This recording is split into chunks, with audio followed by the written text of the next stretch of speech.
Welcome. Today we're reading the chapter 20 Miles an Hour of the novel Around the World in 80 Days. Now, sit tight and let's get into it.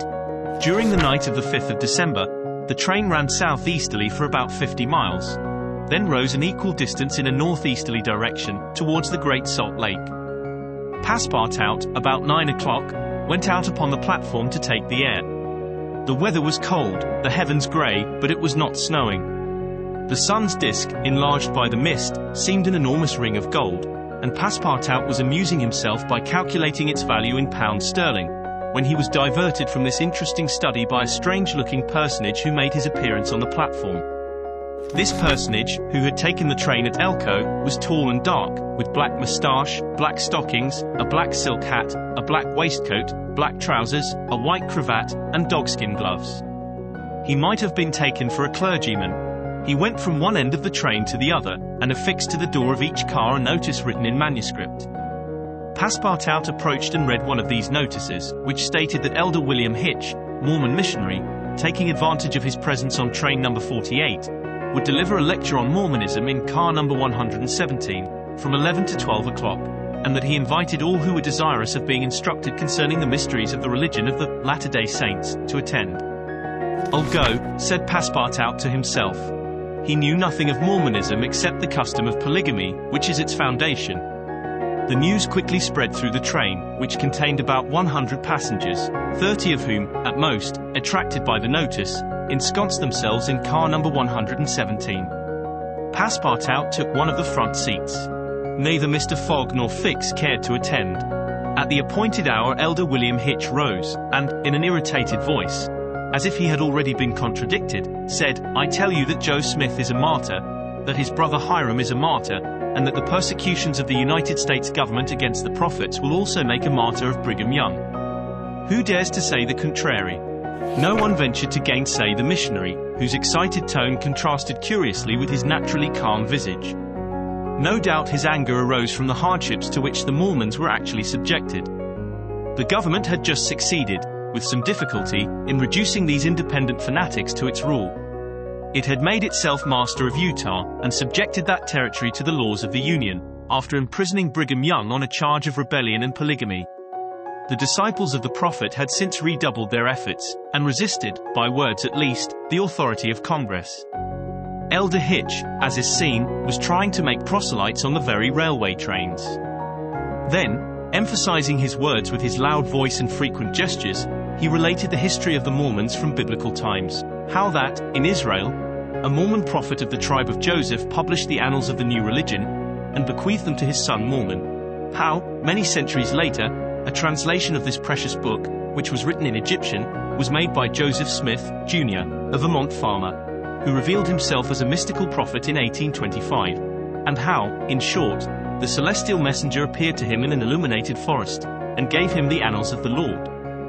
Several of the audience, not being much interested in the missionary's narrative, here left the car. But Elder Hitch, continuing his lecture, related how Smith, Jr., with his father, 2 brothers, and a few disciples, founded the Church of the Latter-day Saints, which, adopted not only in America, but in England, Norway and Sweden, and Germany, counts many artisans, as well as men engaged in the liberal professions, among its members. How a colony was established in Ohio, a temple erected there at a cost of $200,000, and a town built at Kirkland. How Smith became an enterprising funker under the seed from a simple mummy German at purpose.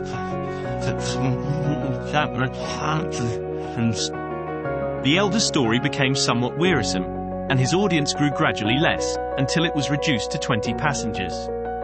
But this did not disconcert the enthusiast, who proceeded with the story of Joseph Smith's bankruptcy in 1837, and how his ruined creditors gave him a coat of tar and feathers, his reappearance some years afterwards, more honorable and honored than ever, at Independence, Missouri, the chief of a flourishing colony of 3,000 disciples, and his pursuit thence by outraged Gentiles, and retirement into the far west.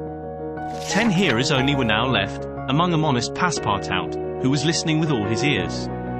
Thus he learned that, after long persecutions, Smith reappeared in Illinois, and in 1839 founded a community at Nauvoo, on the Mississippi, numbering 25,000 souls, of which he became mayor, chief justice, and General-in-Chief, that he announced himself, in 1843, as a candidate for the presidency of the United States, and that finally, being drawn into ambuscade at Carthage, he was thrown into prison and assassinated by a band of men disguised in masks.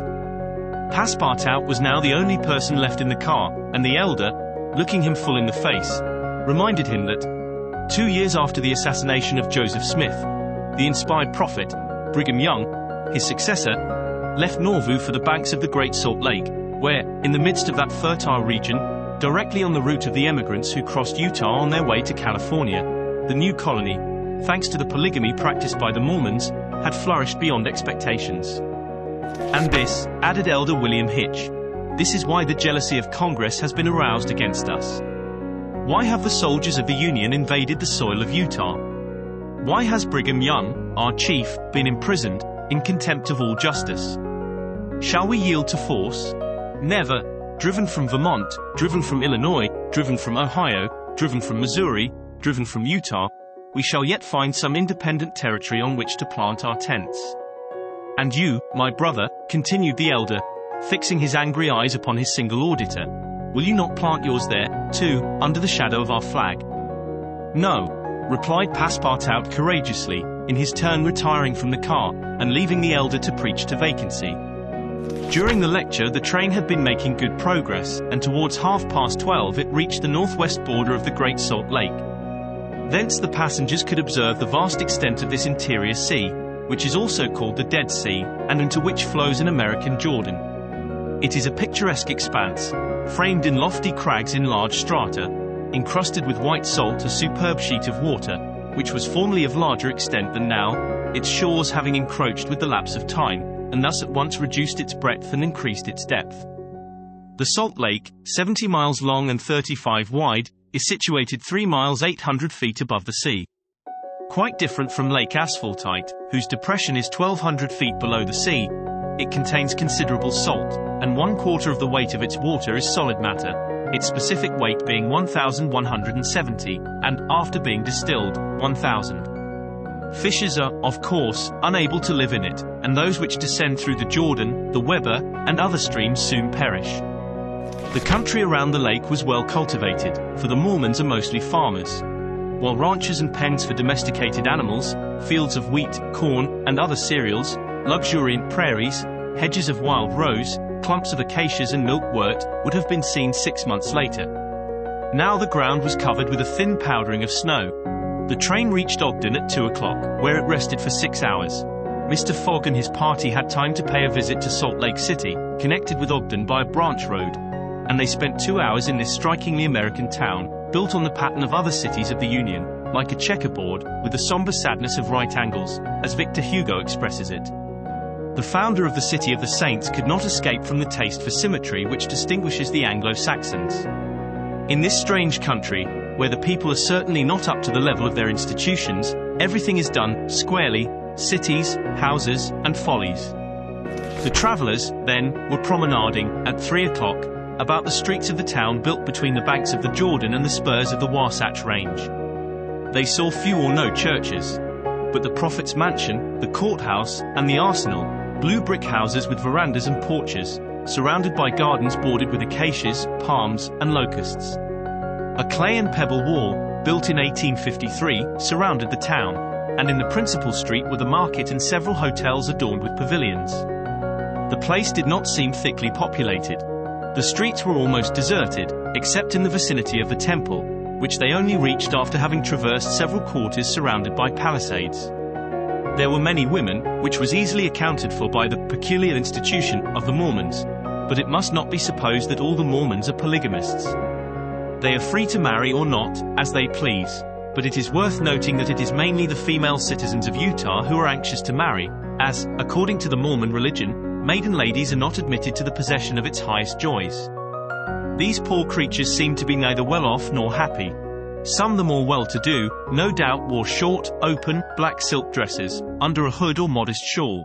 Others were habited in Indian fashion. Passepartout could not behold without a certain fright these women, charged, in groups, with conferring happiness on a single Mormon. His common sense pitied, above all, the husband.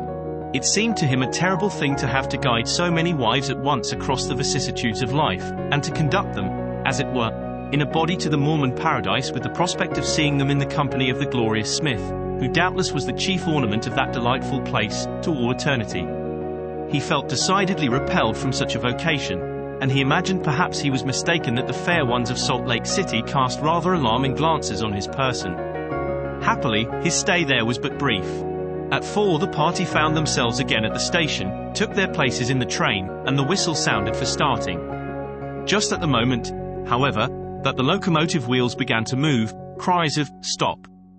Stop!" were heard. Trains, like time and tide, stop for no one. The gentleman who uttered the cries was evidently a belated Mormon. He was breathless with running. Happily for him, the station had neither gates nor barriers. He rushed along the track, jumped on the rear platform of the train, and fell, exhausted, into one of the seats. Passepartout, who had been anxiously watching this amateur gymnast, approached him with lively interest, and learned that he had taken flight after an unpleasant domestic scene.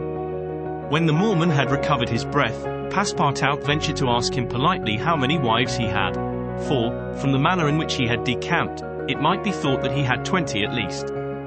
"One, sir," replied the Mormon, raising his arms heavenward.